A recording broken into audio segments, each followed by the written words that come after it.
Welcome to The Pulse. As you know, every week we're bringing exciting guests into the show or onto the show, and this week is no different. We've got somebody who, in a lot of ways, honestly, as I said, I've done talk radio for years. This is somebody who I used to watch and go, I think I want that job. Now, he's been involved in talk radio, but in recent years has been acting, has been an advocate, has been a businessman, is in a really powerful and important movie right now. We are joined by Mr. Montel Williams. Thank you so much, sir, for joining us on The Pulse. Thanks for having me, sir. As I said, you were one of those people, for those of us who were doing talk radio or wanted to do TV, kind of said, okay, like Montel's doing it. We can step out there. Do people tell you that you kind of inspired them through your history? Well, yeah, I did have a show that was kind of in everybody's living rooms invited into living rooms for almost 17 years across the nation. And it goes back to when, really talk began. So, I kind of take a little joy out of being one of the originators of the genre. We always like to start on The Pulse, especially with people who have done so many things in so many different capacities, to ask people to define themselves. Like you're, military background and history maker and come from a history making family, as I was reading about your father. But when people ask you to define you, how do you do that? For me, the definition is I will only live up to or down to my own expectations. So you don't really choose to define yourself, or you just kind of go case by case basis, or it depends on what you're taking on? I hate the idea that we have to be pigeonholed. I mean, that's part of the issue that's going on, I think, in America today, is that I had to be pigeonholed as a talk show host. I had to be pigeonholed as an actor. I had to be pigeonholed as an author. I had to be pigeonholed as an entrepreneur. I had to be pigeonholed as an advocate. There's no pigeonhole. I do what I choose to do at the time based on how I feel. And I will do that until the day I drop. Is that something, you said that's one of the issues with America? You think too many of us kind of get stuck in somebody else's definition? Or Absolutely. I think you take a look at our politics right now. You look at what we have going on in Washington, D.C. There's too many people living up to or down to the expectations of others rather than living up to their own and fulfilling what they promised the people that had elected them they would do. And that's be an advocate for them individually. Instead, now we have people who are advocating for some unknown cause, and I can't define what it is. It's not a Republican. It's not a Democrat. It's not an independent. It's some stupidity that someone has put into a bucket and said, well, you have to fill XYZ blocks or have to fill, the color of the book so that you look like this book or this book or this book. No, I think it's time that we started acting as individuals, not narcissistically, but understanding what our value is. I mean, I'm blessed. I'm a very blessed person who has a brain that literally works on both sides. You know what I mean?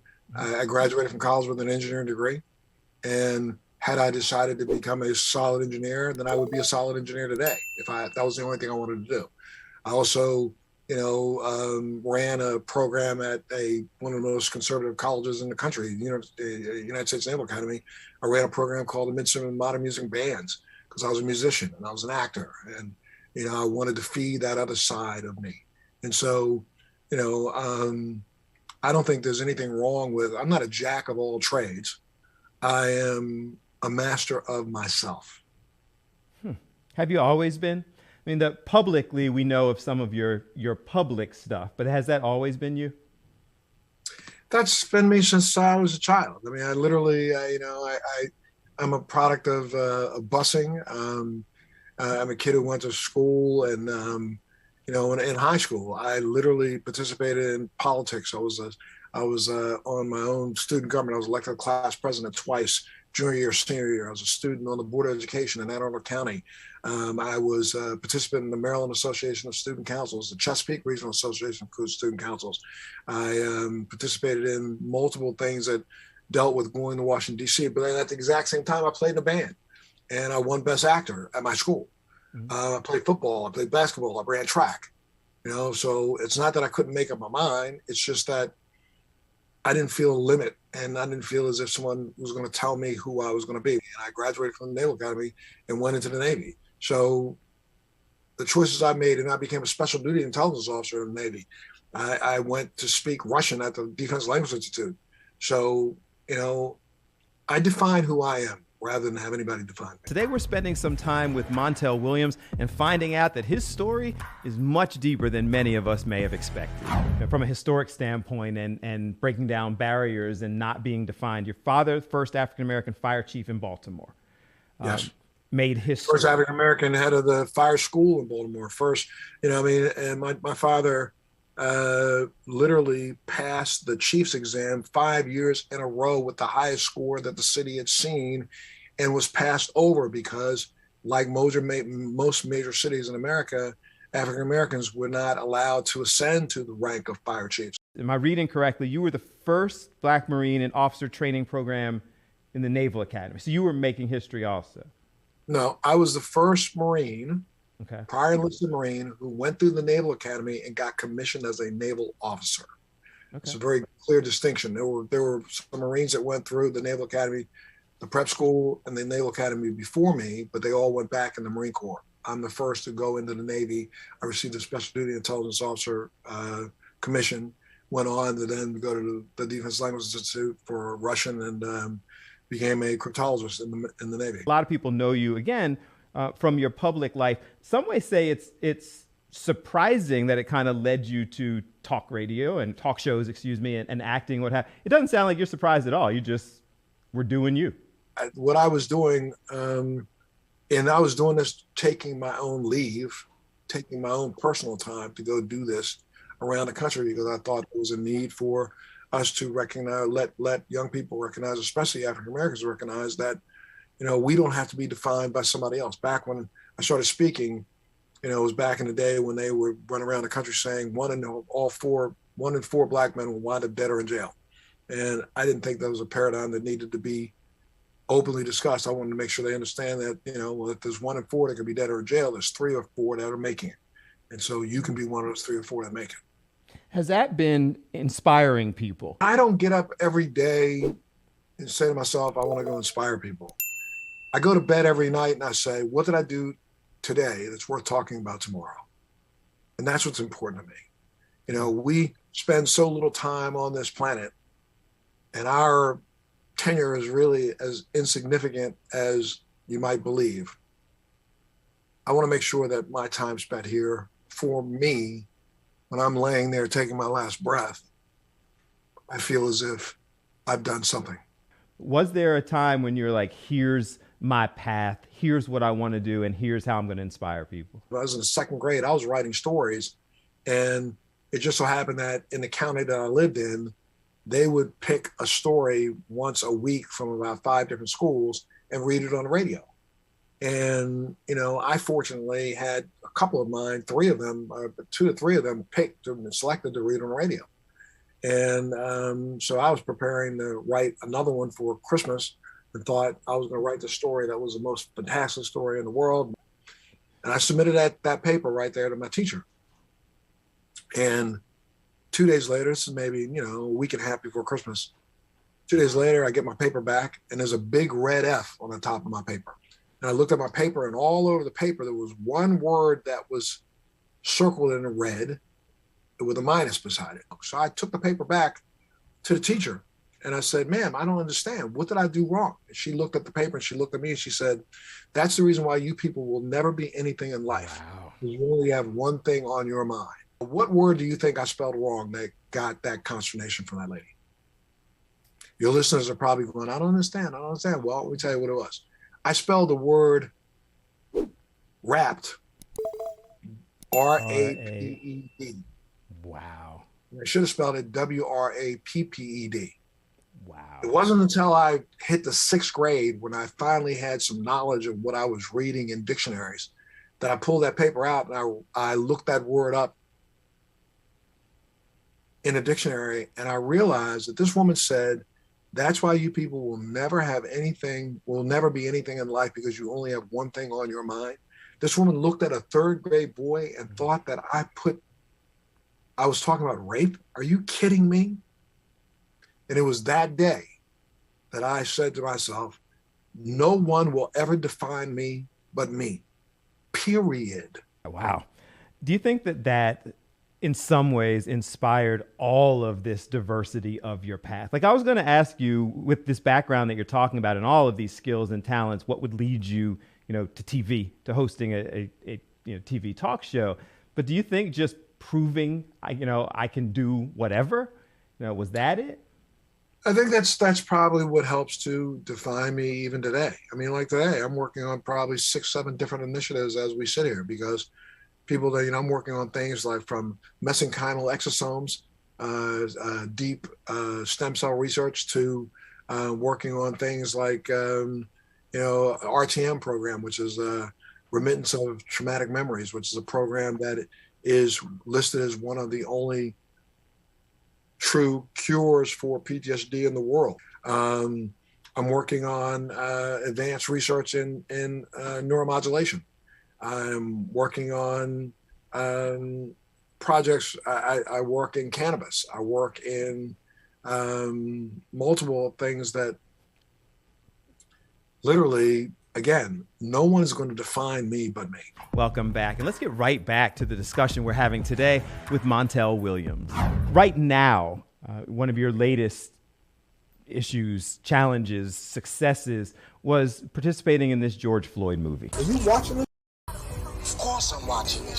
I flipped through 30 channels already. We've never had an ex-cop being held in our prison who happened to suffocate the life out of a handcuffed man for 8 minutes and 46 seconds. Tell me why you would want to participate in that movie, because you've been outspoken about this. I mean, it's just like, I think almost everyone can remember where they were when the OJ verdict came out. Almost everyone can remember where they were when Martin Luther King was shot. I think everybody can almost remember where they were when, Richard Nixon stood on the White House steps and threw his hands up in the air. I mean, there are pivotal points in time in America's history where I think we remember where we were and what our emotions were at that moment. And this movie reflected on a pivotal time. I believe that George Floyd's murder could have been and should have been a pivotal moment in America. As we get further and further away from it, I'm starting to think that it's not as pivotal as we thought it was. But I wanted to participate and take a look at how it affected so many people so differently. And that's what I think Terrence the King captured in this movie. So that's why I wanted to be a part. So the movie goes around and there's some conversations associated with it. Some of the people, why? Is this one of those things people need to sit down and have additional conversation in order to, to make some change or understand it? I think we do. I mean, it's so bizarre that we as a nation now almost feel as if you can't talk about the past. There's legislation being enacted all over America to try to stop people from talking about the past. I mean, this whole thing about, trying to whitewash American history, as if things didn't happen that did happen, because people are embarrassed by the past in America.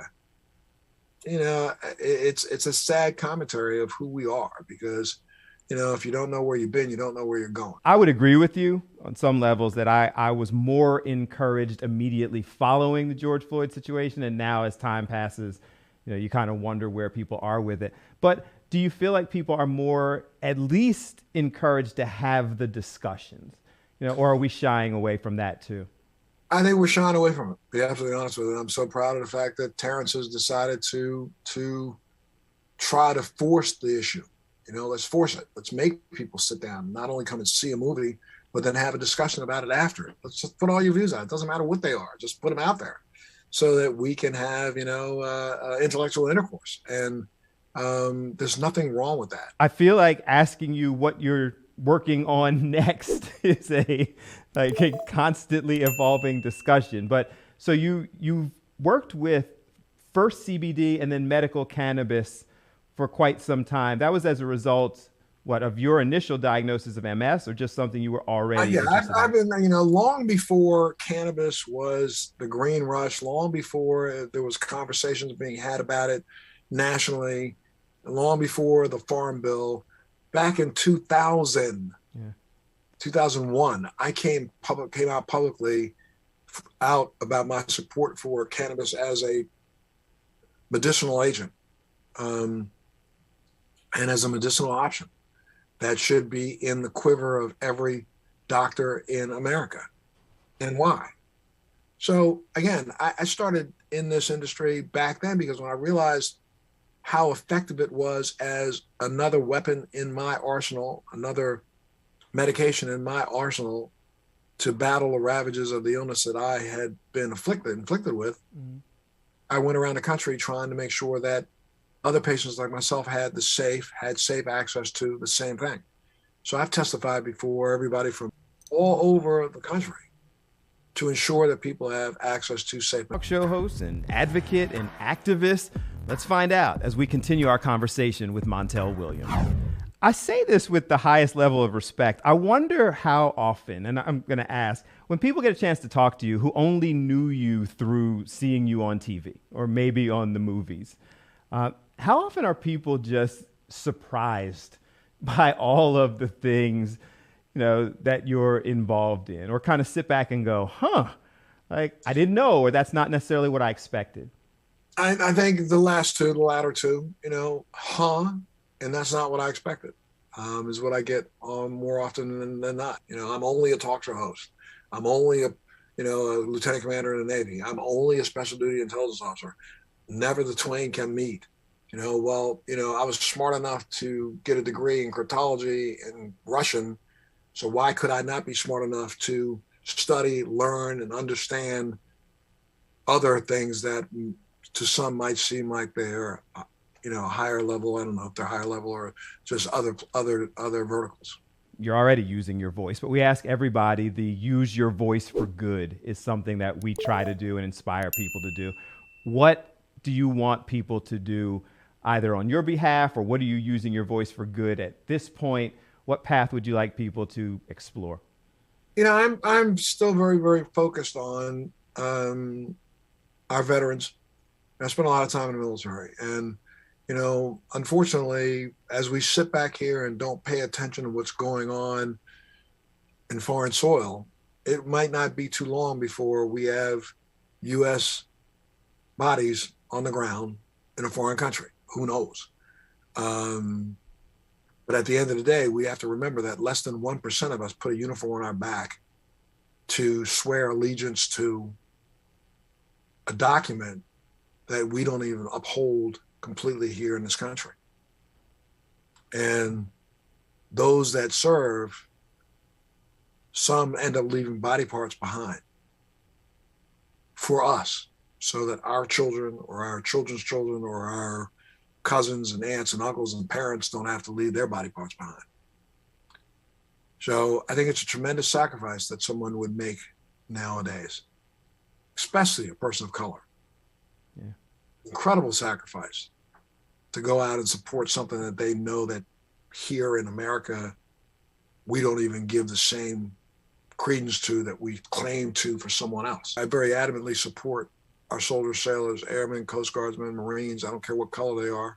They all wear uniforms of blue or green or some shade of green. And not one of them looks at the other person in the foxhole or looks at the other person in the tank or looks at the other person and goes, damn, I wish that wasn't a black person there. Not while rockets, red glares are coming in. That's why I do a show right now. It's called Military Makeover. And Military Makeover airs on Lifetime every Friday morning, I think at 8:30. It's a show where we take deserving veterans and we rebuild their homes from the ground up and give them a forever home. This has been a really interesting, and I will be one of those people who says unexpected in a positive way kind of conversation. I appreciate you taking the time to do this. You get the last word. What do you want to leave our viewers with? I would say that if there was one thing that I think I'd love to leave with people is that thought that I gave you earlier, which was a thought that all of us can have. Before we lay our heads down and go to sleep at night, I like to play a little game with myself. And that game is I ask the question, what did I do today that's worth talking about tomorrow? If you can't come up with something, get busy. So thank you so much for watching The Pulse today. I have to admit to you, I was even surprised by some of the stories that Montel Williams shared with us, his depth of knowledge, his diversity, but I'm glad we took the time to talk to him, and I hope you enjoyed it as much as I did. And remember, whenever you can, use your voice for good. We'll see you next week.